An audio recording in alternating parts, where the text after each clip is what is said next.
Ahli digital forensik Rismon Sianipar kembali mengungkapkan analisisnya soal ijazah Presiden RI ke-7 Joko Widodo, Jokowi.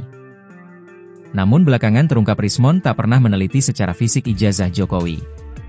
Rismon Sianipar diketahui saat ini terseret dalam pusara polemik ijazah Jokowi, di mana dia menjadi salah satu orang yang dilaporkan kuasa hukum Presiden ke-7 tersebut.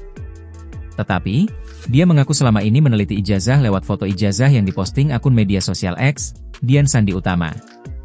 Hal itu pun memicu pertanyaan dari ahli psikologi forensik Reza Indragiri. Sebab, kata Reza, Rismon bisa menyimpulkan bahwa ijazah Jokowi palsu, padahal belum mengecek secara langsung. Kesimpulannya ijazah itu palsu? Bagaimana mungkin bisa sampai simpulan ijazah palsu? Bang Rismon sendiri mengakui kan Bang Rismon tidak pernah memegang ijazah Jokowi kan?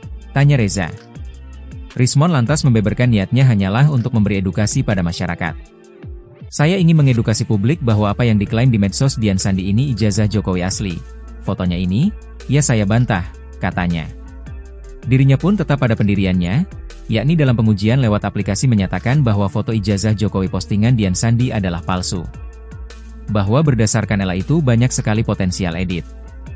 Terutama copy paste, sebaran dari kompresinya itu tidak seragam, maka itu potensial edit sangat tinggi. Bahkan saya uji hampir 70%, lewat 50% maka kita harus menyimpulkan itu cenderung fake, katanya.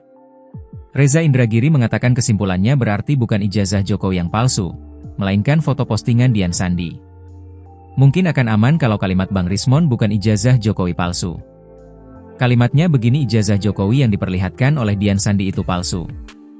Nah itu baru mungkin, kata Reza Indragiri.